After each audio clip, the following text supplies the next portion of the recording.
can open a Sagicor Bank savings account from anywhere. Go online and open yours today. The time by Sagicor Bank is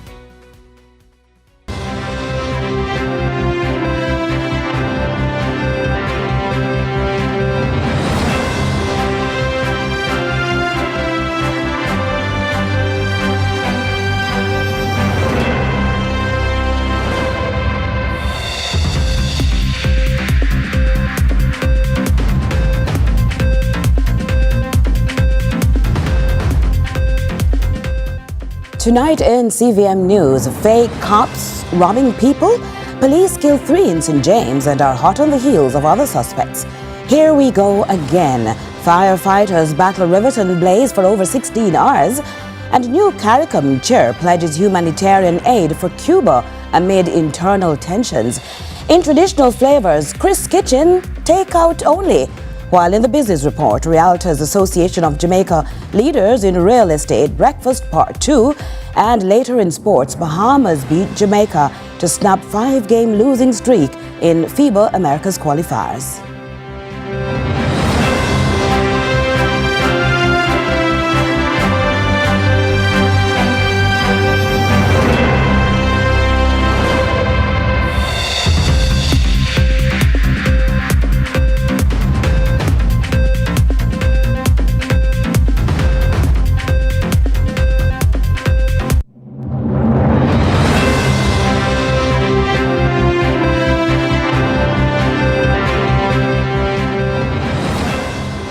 Hello from Kingston, Jamaica. This is CVM News at 7 for Friday, February 27, 2026. I'm Carolyn Brown. Thanks so much for joining us. Up first, 3 men are dead and the police are tracking several others suspected to be part of a network posing as policemen while robbing people. The police say the 3 men who committed 2 robberies on Thursday are from outside St. James, but were staying in the parish while carrying out attacks in and around Montego Bay. Giovanni Dennis reports. The aftermath of an alleged gun battle between lawmen and migrating criminals at the Coral Terrace complex in Coral Garden, St. James. 3 men are dead while police are searching for others after the men reportedly robbed 2 people in Montego Bay on Thursday. Police tracked a phone belonging to one of the victims to this address. Senior Superintendent Aaron Samuels is head of the St. James Police. Sometime between 8:30 and 9 p.m., we received reports of a robbery that took place in the Ironshore area, where 2 persons were robbed of their belongings by men traveling in a Voxy motor vehicle armed with handguns. Subsequent to that, we tracked the cell phone belonging to one of the victims to a location in the Coral Gardens area. Police reportedly secured a warrant to enter the complex in search of the men, but when the team arrived, they were greeted with gunfire by members of the gang. At the end of everything, 3 men were found suffering from gunshot wounds and they were rushed to the hospital. 2 pistols were seized at the location along with police vests and other paraphernalia relating to security services. There have been increased concerns in recent months that more and more criminals are using paraphernalia imitating lawmen. This was reported in the Commodore mass murder last September. In the meantime, SSP Samuels says several stolen items were found in the Voxy the men were using. Teams are now searching for other men they suspect are members of the group. We believe that other persons may have been involved, and we are continuing our operation to find the other persons who may be involved in this particular gang. Councillor for the Montego Bay Northeastern Division, Charles Sinclair, reacted to the operation. I'm certain, based on the comments that I have gotten out of the community group and from residents within Coral Gardens, that based on the information that has been made available to us, that these persons would have been here to do things which were in conflict with their safety, in conflict with the law, that they feel that the police have done a good job this morning or until late last night. The incident brings to 47 the number of people killed by law enforcement officers since the start of the year. The Independent Commission of Investigations, INDICOM, has launched a probe into the shooting. Giovanni Dennis, CVM News. A major fire at the Riverton landfill for over 16 hours late Thursday into Friday sent thick plumes of smoke into nearby communities, once again raising health concerns for residents. The Jamaica Fire Brigade says the blaze has since been extinguished, but warns individuals deliberately setting open fires is a crime. Kevin Black picks up that report.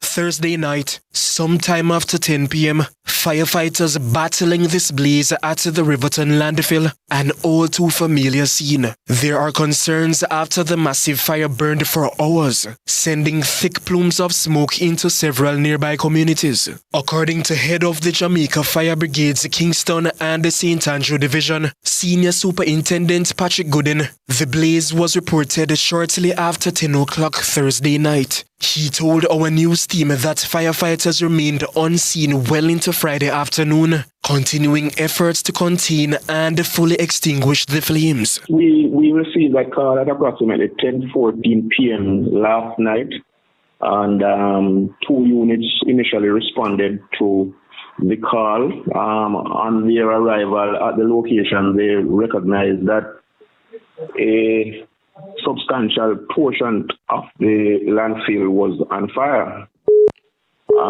That fire burned into this afternoon, sometime after 2 p.m. Mr. Gooden says 3 units were ultimately deployed to the scene, working alongside landfill personnel who used cover material to help suppress the blaze. Despite the scale of the fire, officials say no injuries were reported and there was no structural damage. At this point in time, the fire has been totally extinguished. All units have been returned to their respective stations, and there's no damage in relation to the fire.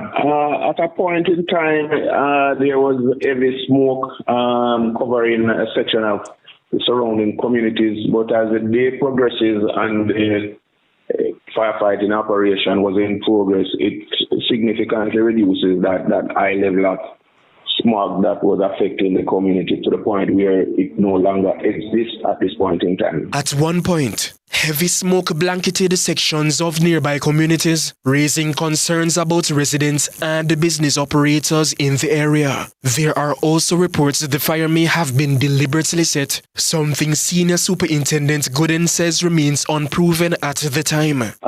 We have done some preliminary investigation, but it is not definitively pointing into, that direction. But we will continue to look and to see whether or not there is any other evidence that we can find which will point in such a direction. But as it is right now, there's no evidence available pointing to the fact that it is, someone who deliberately.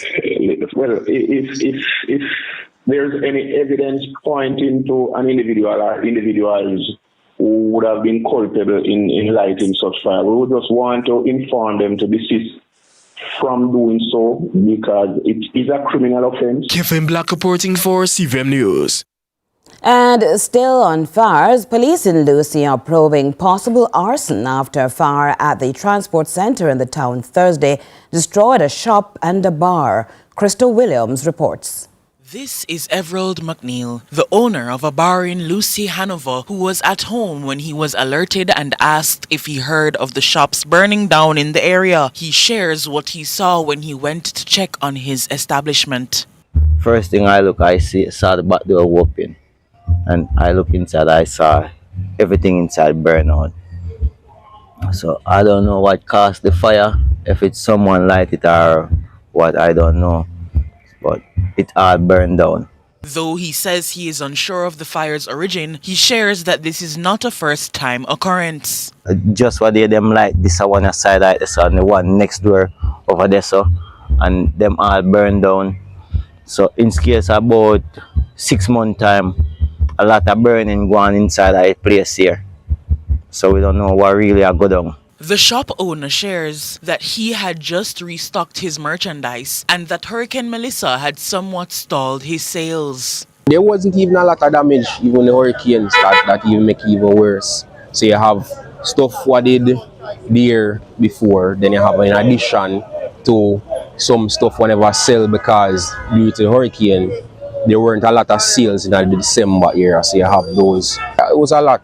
It was clothes, it was plates, it was sheets, it was everything.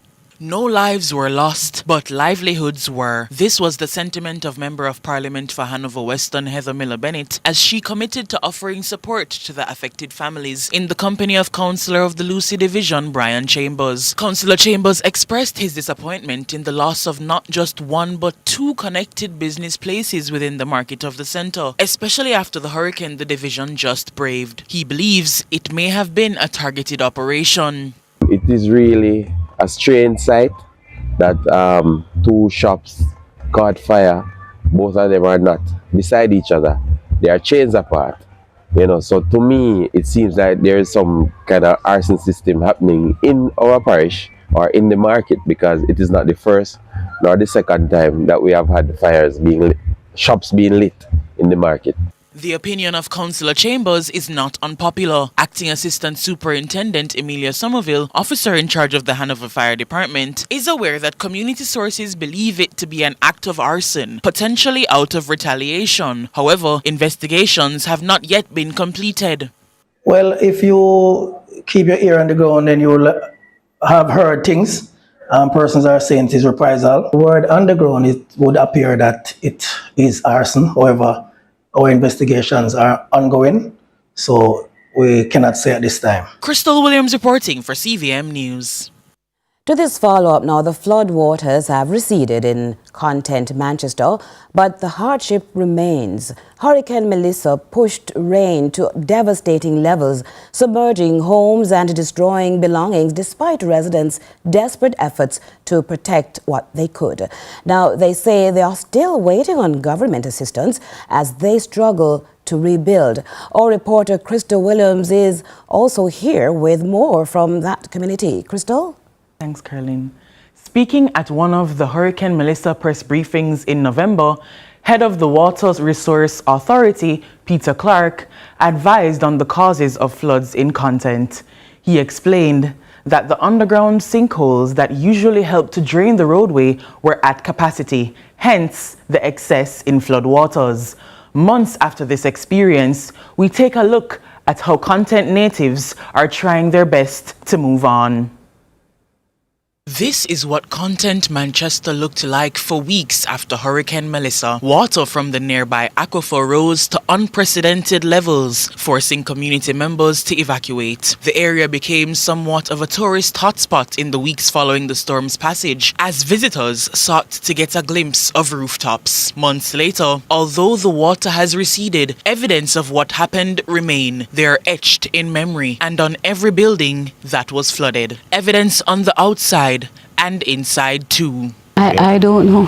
I don't think so. I don't see anybody. I heard that the food packet was given out. I did not hear about it until that was finished. I heard that the MP come down here, also the councillor. I don't see them. When I came, they were doing assessment, as I was told, but I was not. Somebody had done the house before I came that Friday morning, and since then, I don't hear anything about the assessment. I don't hear anything at all, nothing. And everything for me especially was gone because I was overseas at that time, so I did not get to see nothing at all. Peter Gordon says access to his home was difficult as he had to take alternative routes through others' homes to get to his. This caused him to be concerned for his health. He laments little government support. People still sleeping underneath tent and people still bawling out that they're not getting any assistance. Due to the fact that you have a lot of diseases that can cause through the infected water. You have less leptospirosis, you have measles and other diseases that can be catched from the water. So I was very much concerned, yes, very much concerned. Members of the community church shared that they were working together to restore the facility even while their housing situations were less than ideal. Caricom is calling on the political representatives to assist. Enough of them can't come back from them setback because them furniture man, as a neighbor next door, the roof came off in the storm and they catch somewhere. And by the time they look, water come up, so they never get to take out anything out of their house. So the government representative, I'd ask them please if they could assist the people in content who get damage from this, because they get damage from the flood and from the hurricane. Crystal Williams reporting for CVM News. Thanks, Crystal. And CVM News at 7 will continue right after this.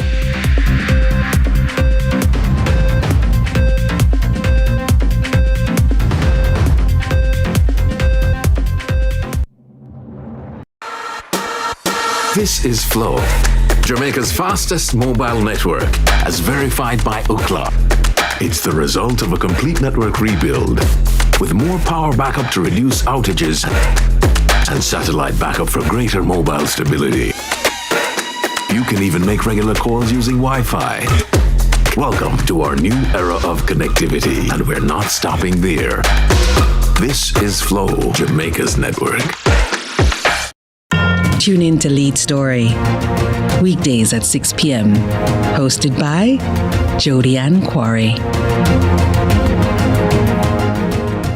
Brought to you by Horizon, a new loan product from Access Financial Services. You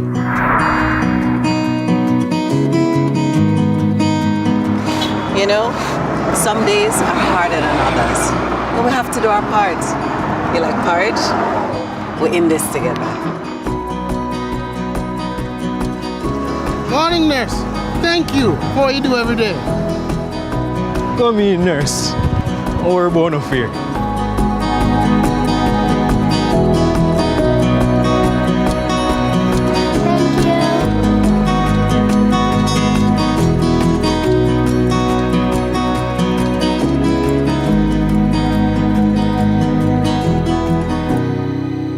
In this together.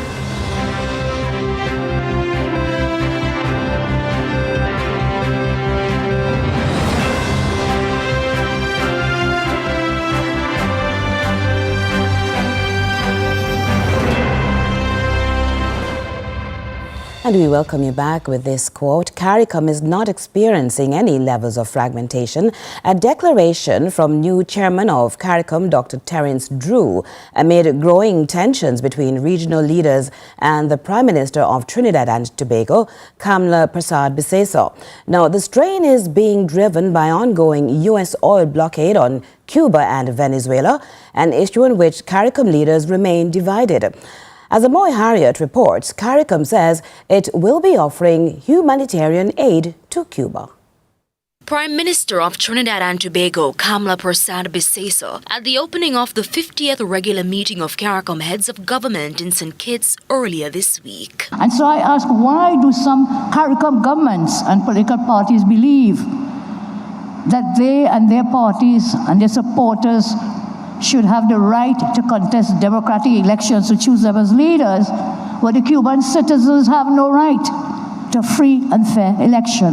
We cannot, and I will not, Trinidad and Tobago will not support a dictatorship in Cuba or anywhere else. There's been a growing divide between Prasad Biseso and other Caribbean leaders over the past several months, first over Venezuela and now Cuba. Some leaders, including Prime Minister Dr. Andrew Jones, have called for the region to stand in solidarity with the people of Cuba, a comment that quickly drew pushback from a U.S. official. Now, Prasad Biseso, along with Guyanese President Irfan Ali, have been invited to meet with U.S. President Donald Trump next week, an invitation that's further raising eyebrows across the region, where other leaders are watching closely, worried that their countries could be next in Washington's crosshairs. But though the leaders aren't all on the same page, Caricom Chairman and Prime Minister of St. Kitts and Nevis, Dr. Terence Drew, is rejecting suggestions that the tension could lead to a fallout in the region. Trinidad and Tobago or any other country being invited to a meeting does not fragment Caricom at all. Caricom is an integration movement of sovereign nations, and at any given point you will hear differences of opinion on particular issues. I look at those as opportunities to strengthen the organization and to advance the organization, because those things will always happen. If you have an integration movement and there are no differences of opinion, I will question if the people are really committed to the movement. In the meantime, following a meeting with U.S. Secretary of State Marco Rubio, regional leaders have agreed to address the growing humanitarian crisis in Cuba. Dr. Drew says these efforts are expected to become actionable within a month, but he couldn't specify what form the humanitarian assistance would take. We are going to respond on the humanitarian end in short order, within a month. We will give more specifics on it very, very shortly, but within a month, we are going to respond in a significant way to help the humanitarian situation in Cuba. The Caricom chairman is also flatly rejecting claims that regional leaders are supporting a U.S.-driven regime change in Cuba. Caricom has not involved itself in any discussion of such nature. As such, we are very concerned about the humanitarian situation in Cuba, which I've spoken about, and that is what we are responding to. And within a month, you would see exactly what Caricom would do with respect to that. And there was no discussion about regime change in Cuba? Regime change in Cuba with us? Yes, with Caricom. No, we have not discussed that. We have discussed humanitarian matters in Cuba. Amoy Harriet for CVM News. Local hospitals are facing a critical shortage of specialist nurses, putting extra pressure on the healthcare system. Now, to address this shortfall, the Ministry of Health has issued an urgent call to specialized nurses. Please return and strengthen the country's healthcare. Carla Ramdeen has more. This was January 2026. Nurses at the Cornwall Regional Hospital protesting working conditions, massive overcrowding, and shortage of adequate staff. Now, the Ministry of Health is ramping up efforts to attract talent from overseas. The ministry recently launched an overseas recruitment drive via social media to get specialized nurses back in Jamaica. And we have had at least 130, little over 130 responses, persons submitting resumes. Not all are Jamaicans, just to be clear. I think there are about nearly 30 or so Jamaicans of that group are just below 30, which is good. It's good because including in that are people who had migrated 5 years ago, who want to return and who see this as an opportunity to return. Portfolio Minister Dr. Christopher Tufton said the initiative is to address some of the critical disease profile of the population. And we do need more specialists in certain areas, specialist nurses in nephrology, oncology, critical care, and so on. So we have assessed the gaps. We are trying to train. We're trying to retain through scholarships like the Darwin Scholarship. But we have to do a multi-pronged approach. And part of that multi-prong, we believe, is to encourage overseas Jamaicans to look at coming back. Dr. Tufton said the ministry is now reviewing applications to help fill critical gaps in specialized care. At the same time, steps are being taken to improve working conditions and expand training opportunities to retain nurses locally. Well, we are doing a number of things. We've been offering, we offered the Darwin Scholarship 2 years running. We have 3 more years to go, where we train people and retain them for a period. Carla Ramdeen, CVM News. There are growing concerns about the health of Jamaica's market vendors, with many suffering from high cholesterol, elevated blood sugar and high blood pressure. A warning, though, from Medical Director at the Infinity Medical Center, Dr. Jeremiah Augustus, who says too many vendors are delaying or avoiding medical care because they simply cannot afford it. The details from Amoy Harriet. Sarita McIntosh has been a market vendor for almost 2 decades. Wednesday was the first time in years she received a medical checkup. Because I'm worried. A lot of time I want to go to the hospital to do the tests. I haven't got the money. And you have to pay for certain tests. So now we're getting it free. So I do appreciate it. And now I'm negative. All my tests are negative. The free service Ms. McIntosh is referring to is a health fair held in downtown Kingston on Wednesday by Infinity Medical Center in partnership with the Health Ministry and the Kingston and St. Andrew Municipal Corporation. Dr. Jeremiah Augustus is medical director at Infinity. He says the outreach was prompted by growing concern over patients visiting the Orange Street Clinic in downtown with dangerously high blood pressure and blood sugar levels. Most of those patients were vendors. You might think it, but a lot of these vendors sit a lot all day, right? So when you combine those things, it has this kind of amalgamation. The effect is, it's all of these things pushing that effect. And then also what we see is who are not really educated about the particular topic, they have different myths and stuff, and that is one of the biggest barrier right now to healthcare. It's a part of the reason the fair doubled as a data gathering exercise, with the nurses interviewing vendors to track high blood pressure and barriers to care. Now, non-communicable diseases remain the leading cause of death in Jamaica, accounting for nearly 80% of all deaths in 2023. Dr. Augustus warns that if left unchecked, market vendors could be adding to that grim statistic. That some persons are thinking to listen to their body. Sometimes you might be more hungry, you might be peeing a lot, you might feel very tired. Seek a health professional. Ask them to do the test. Say, even if it's shopping, my mother had blood pressure, my mother had sugar, my father had this. What about me having it? And they screen for these things, especially our vendors. Not because you're not sick physically, not because you don't have any clinical symptoms or physical symptoms doesn't mean that it's not brewing. And that is why the hypertension has the most notorious name of the silent killer. It's until it's very late, that's when it normally appears. So you could get up, ask to be screened. Another vendor, Althea Glanville, agrees. Because I'm a diabetic patient, I always keep my checkup at my clinic. But sometimes you feel that everything is okay, but deep within there still sometimes something is wrong.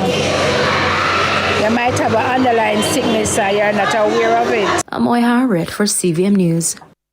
Now, rather than folding when faced with unemployment during the 2019 worldwide pandemic, Christopher Murphy began utilizing his own space to secure an income.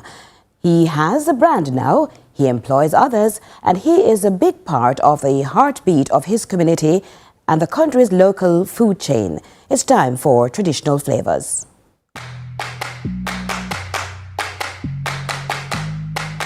Present, good afternoon. This kitchen, how may I assist? Good afternoon. This kitchen is hot Tuesday to Saturday with a team of approximately 5, including delivery men, midday to 7 p.m.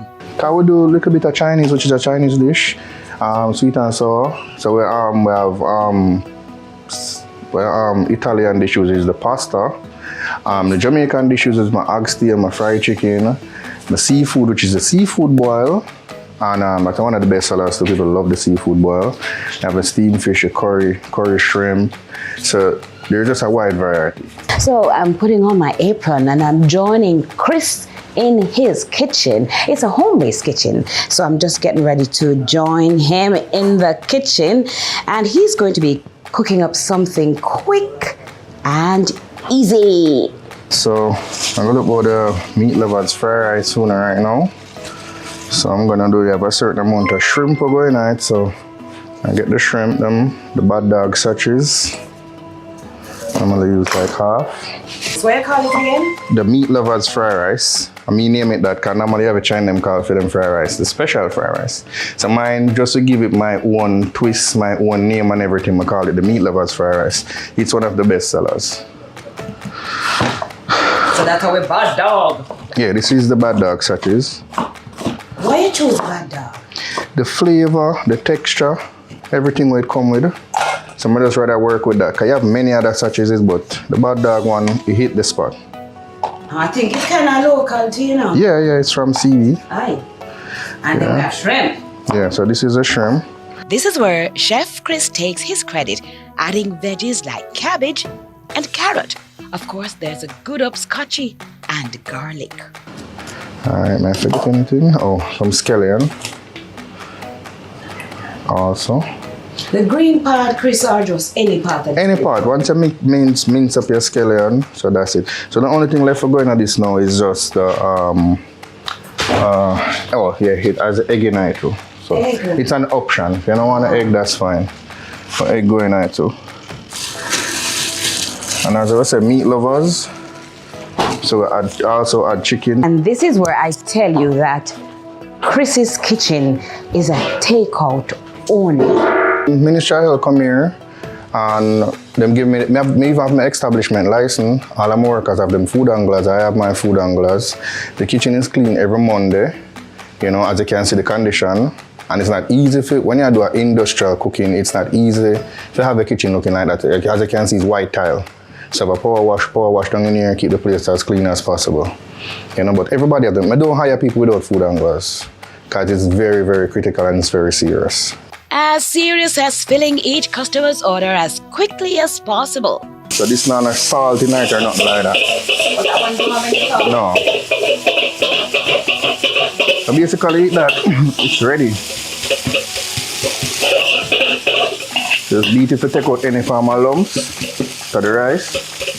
Just give it some time to fry. So that's it. Good old meat lovers fry rice. Just before you put it in the container, because the regular little container there, right? Mm-hmm. You put it in a one container like that there. Yeah. Tell me how you got into this cooking business. Well, I always love cooking. I always used to just cook, post on social media. Friends and I always just say, Chris, why not try cook and sell? But you know, I'm always afraid to jump out of my comfort zone. Come into the security work. Like, me to the security work. And it was just basically a dead-end job because you know, no grow from there. So I need to just do it, but Corona come in, lose my job, I had to try something. I never want to just sit down and I'm going to start doing it to take off from there. So trust me, you have to love it to do it because it's not easy to get up every day, market, make sure we have everything. Alright, so this is Chris Kitchen 1 Kitchen Loud Buster Cloud. I'm located in Portmore, Cumberland. Also on 7 Crave, so you guys can hit me up.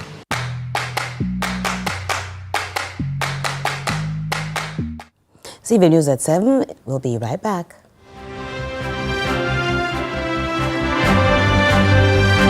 The KFC value menu has you thinking chicken. Get the famous blue combo for just $640. The time by KFC is 7:30. It's 8 a.m. and Mr. Thompson can't find chalk.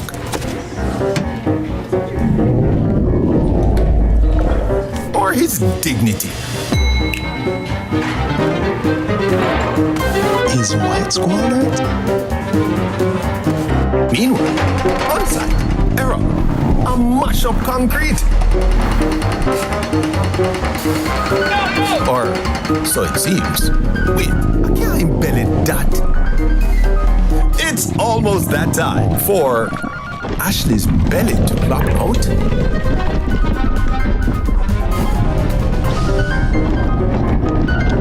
Don't get creative with your hunger. Solve it with mothers. Mommy, ice cream. Even the little ones get hungry too. Mothers, all day delicious. Breakfast, lunch, and dinner. Power in great moments. If you have financial needs, Chris and Charles will fix them for you. Power in great moments since 1992. Oh, we have it all. Power in great moments. Relax, you got Chris and Charles. Oh, we have it all. When you think alone, think Chris and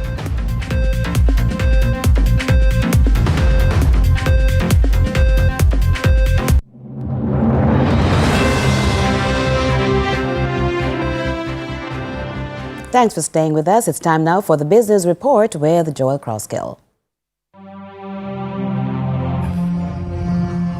Lots to reconstruct with you in the Business Report today as we make a return to the address of those gathered at the inaugural Realtors Association of Jamaica, RAJ's Leader in Real Estate Breakfast, where keynote speaker, Minister of Water, Environment and Climate Change, Matthew Samuda, trained his attention on the provision of potable water as a prerequisite for the expansion of real estate prospects beyond what was previously possible. The World Bank has assessed that you require $5 billion of investment for Jamaica to do waters in it. So that's the big headline figure. But where do we want to achieve that water resilience first from an economic standpoint and from a social standpoint? It has to be guided firstly by your population distribution. So we know that between Morant Bay and Maypen, you have about 1.8 million people. Right? We know that a lot of our economic activity, certainly our industrial and manufacturing activity, takes place in this corridor. So that's a zone that we have identified for particular investments. If you think of another zone that is driving quite a bit of the business you do, you'd contemplate Martha Brae to Negril.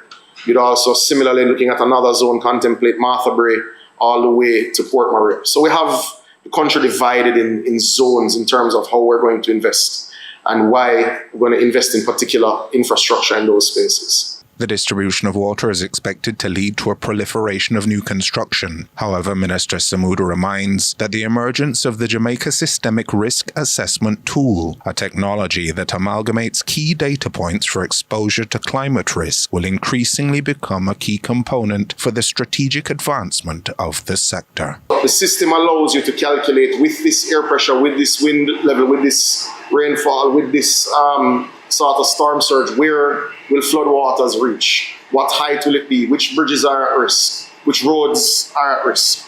So the very development approval process is now contemplating climate risk. The minister explains that for many years, the greatest risk to the capital's water security, and therefore more housing starts, has been leakage of both revenue and the resource itself, a challenge that he suggests is nearing correction. In February 2022, Jamaica experienced its worst drought. Worst drought we've ever had. Kingston received in February 2022 18% of its 30-year average rainfall in its driest month. St. Mary received 8% of its 30-year rainfall. So that just gives you an idea of how chronic it was. And during that drought, Kingston, St. Andrew, Portmore, and Spanish Town were short 12 million gallons a day in terms of demand relative to what we had available for supply.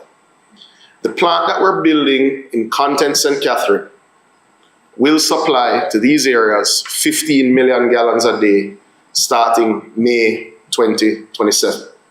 So today, with all of the high rises that you see in Kingston and St. Andrew, Kingston and St. Andrew uses approximately 10 million gallons less water today than it did in 2015. So we are on our path to water resilience in this part of the island. Kingston and St. Andrew, I'm prepared to say, will be water resilient and drought resistant in 18 months. As for other parts of the island, as yet unsatiated. But I assure persons that we're also not looking solely at the corporate area. Yes, we want to make 1.8 million people water resilient, but we're also taking a very serious look pretty much at every square inch of the country.